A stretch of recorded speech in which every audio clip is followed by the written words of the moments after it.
Okay, then it's my turn. Yeah, Hans? Would you? Of course. All right. No, I'll conclude. Go ahead. Here, take this one. The question that I was thinking about as you were talking, which I wanted to ask you, is quite simply, do you think that there are losers from globalization? Because you seem to suggest that there aren't. No, I don't want to suggest that there are none and that everything is something to be applauded. I think what I wanted to show, I mean, certainly those who lose jobs because someone made a decision to change operational location to elsewhere, they are losing, certainly in the short term. Okay, what I've seen, what I've learned here today is that there's a clear distinction to be made between the macro and the micro. I hesitate to use the word economics because I don't have enough economic know-how, but basically the aggregated effect and the micro effect. So a worker who loses a job in Detroit, and certainly at a certain age, will never recover, and that whole community and those families and those dependent suppliers and services will all suffer, they lose. And whether reskilling can ever occur quickly enough for them to re-participate in a newly configured system, no, this actually, experience shows that is not, that's not always likely. Okay, what I have seen is that there clearly are a lot of winners, and that over a long period of time, a certain kind of economic logic will prevail. And that the response to the losers in Detroit from the US politics to say, okay, we're going to start proudly making in the US, I am quite convinced that is the wrong response, that will not produce winners. My fear is more that kind of unqualified, populist, and illogical, I mean basically ignorant of the real logic behind supply chain configuration and design, that will actually produce more losers. I guess that's what I wanted to say. And it's good that you pointed it out, because I'm certainly not here to glorify anything. And you know, I appreciated your remarks, because there are losers, and you know, when my colleagues lost their jobs, or I've seen CEOs move certain parts of their operations from Switzerland to Thailand, there were losers. Yeah, and we regretted it. And lucky for the Swiss that there was a safety net, that there was public health care, that there are free schools, that there is enough riches in that country to receive these people, and many of them were retrained in that case, but certainly in Detroit, I think that did not happen. And that's where I think government should work, or policymakers should work to make sure that there are robust social systems in place, so that people don't fall off the map, and that you end up with a catastrophic social consequence of these. I guess I wanted to say that you can't have politicians deciding where factories will be. It doesn't work. You'll get poorer in the long run. Thank you, Bublu. I'll just follow up on the idea of winners and losers of some of the trends that we're now experiencing. And the question is for you, Roger. As you said, there are powerful nations, or powerful entities, to be more general, that are setting up the rules. To what extent can a small open economy such as the Czech Republic become a game changer, or one of those powers that will essentially determine the rules to an extent that it is beneficial to them? There's no easy answer to this. I think small economies have always been in a difficult situation, and both my other colleagues on the platform have indicated the power structures that take place. And despite Bublu's protestations, it's perfectly possible for rational decisions taken within the context of systems to be political. Knowing that you are acting in a power context is not necessary for you actually to be acting in a power context. And it's really important for us to acknowledge that, both on a theoretical and a practical sense. But also, as Hans has spoken, what we've actually seen, especially in this part of the world over the past 20 years, has been the extension of the reconstruction of a particular form of imperial power on that basis. So small nations have limited options. However, the first step surely comes from the kind of knowledge that Bulu and Hans have been talking about.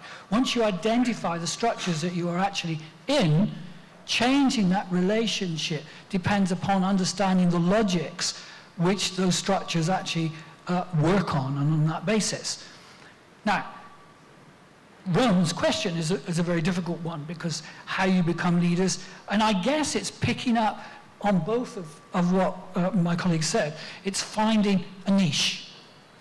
Because one of the key lessons I've learned, much to my cost, because I've written a lot in international theory and stuff like that, is actually I need to stop thinking in aggregates. I need to disaggregate.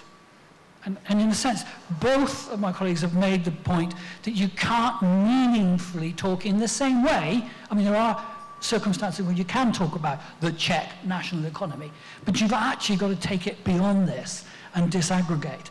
And my sense would be, as a political economist, looking at what that disaggregation tells us, where the Czech Republic is, and what particular advantages it has, not just in the global value chain of production, and which Ruby rightly says is actually, it's about knowledge. It's the value of knowledge. And I know our previous speakers this morning have been going on about that, and it's easier to talk about than achieve, as to what is the appropriate knowledge.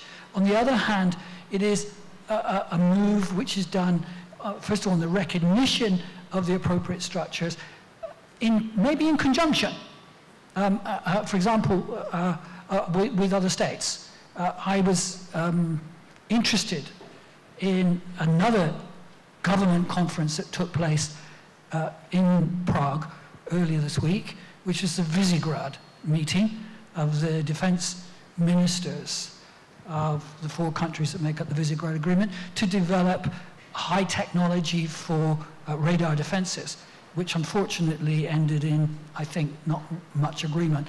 And that could have been a political way for the Czech sector to develop in conjunction with the other Eastern European economies itself. But I'm afraid there's no magic wand on this. It's about collaboration, it's about mutual interest, but primarily it's about seeing the world, first of all, as it works, the realities of power, the realities of the networks, and then working within those. But I'm sure Bulu's got something to add to that. Actually, I have a question for both of you, and so I need your help on this. What I've heard also in Switzerland, because Switzerland agonizes also about being too export-oriented, and Switzerland is much more export-dependent than Germany, and this is where I live. So it's a smaller country, it has no domestic demand. It's negligible. So everything it produces is for foreign demand.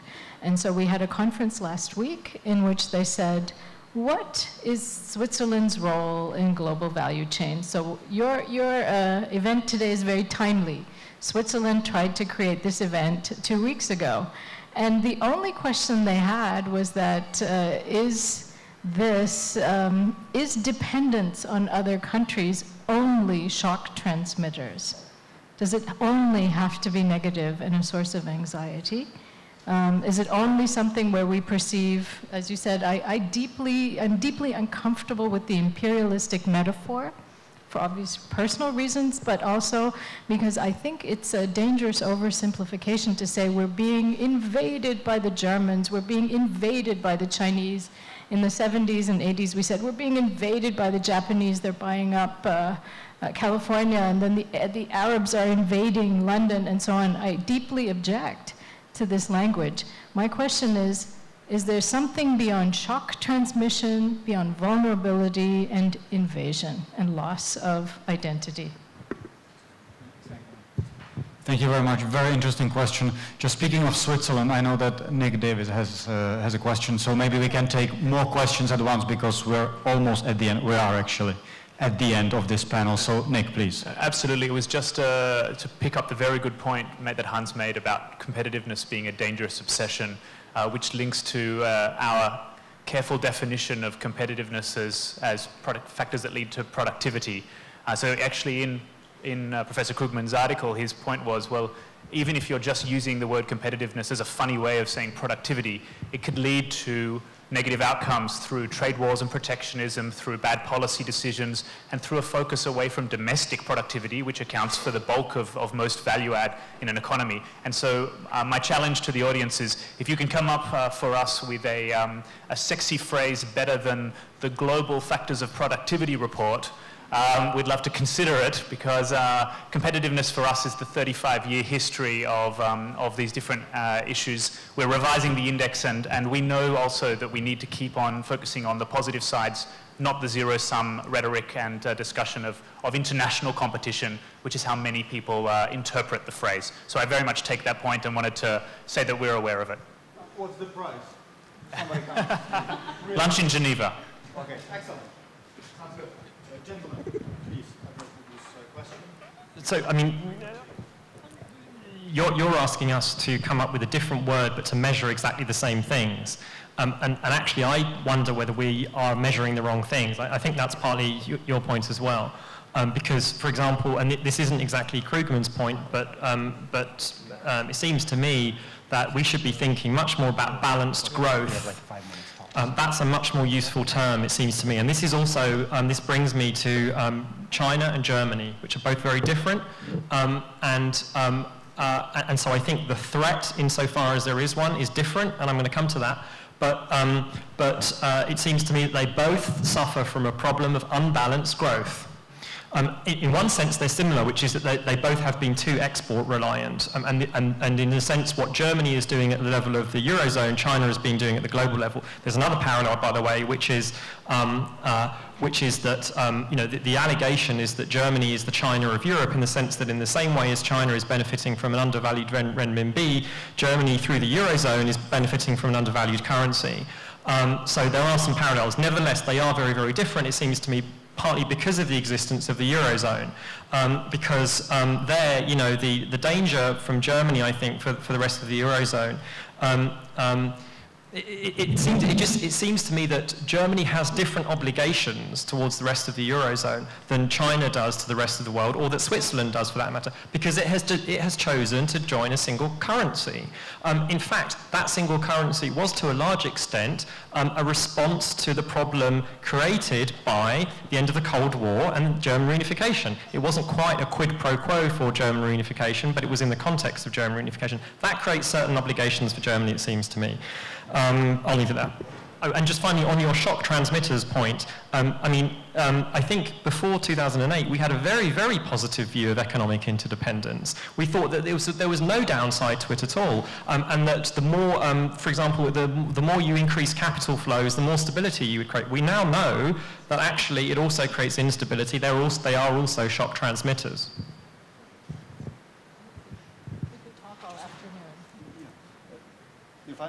We have a question over there, a short one, please. Thank you. Good afternoon, everybody. I'm Santosh. I work for ArcelorMittal, we have a global manufacturing footprint of about 20 countries, doing business in 60 countries. Living through the recession, we have been experiencing what you have all been talking just now.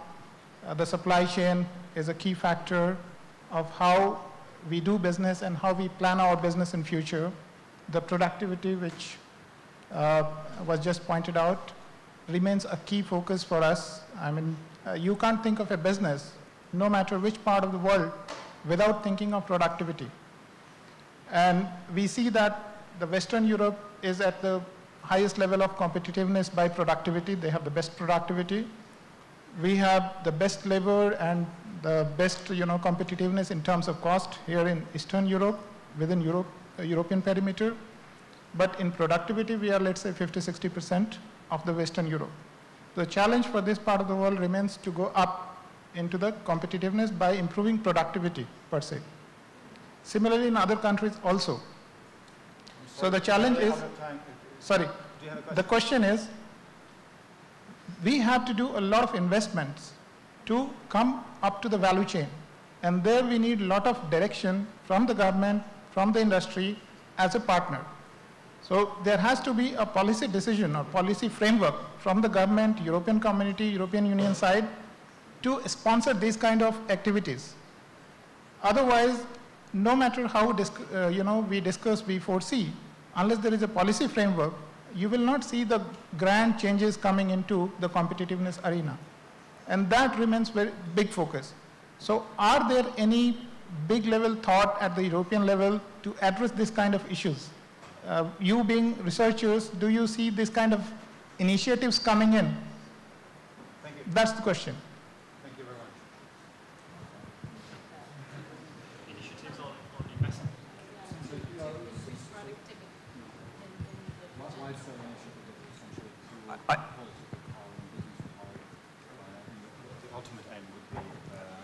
I'm not sure I have a good answer, except that there's a particular problem because Europe is obsessed with austerity at the moment, and in fact has, the Eurozone has now, and the Czech Republic, interestingly, along with the UK, has rejected this.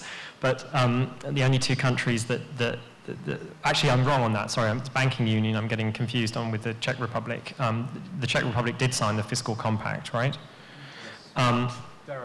Doesn't matter. Yeah. In any case, the point is, it's actually very difficult, I think, now structurally for European economies to invest, to spend on investment because of the terms of the fiscal compact. Okay. To answer your question, I don't see adequate attention given to this. And so, and you are absolutely right, it is necessary. So. Okay, last question to you, Roger. You've mentioned the sort of a need for a paradigm shift when it comes to perception of what is now perceived as a reality, but in fact is not. So perception of things. There are obviously huge barriers to things like that. Do we need yet another crisis, maybe much deeper crisis, a revolution?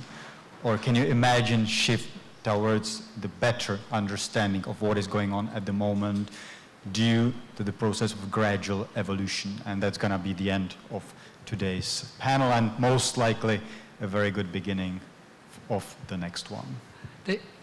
There's always resistance by people who view the world in a particular way, whether you call that an ideology, a conceptual framework, or even a religion, to changing that in the face of evidence to the contrary, or our understanding of the way that belief systems work emphasize that. But nonetheless, both our speakers today, apart from myself, have emphasized the reality that faces the Czech Republic. And the sooner I think that those people, and we'll talk about stakeholders this morning, and opinion formers and government, realize that we have to move into thinking in this way, the better. This is about enlightened self-interest. This is not about propagating and continuing particular conceptions that may think give you influence or power.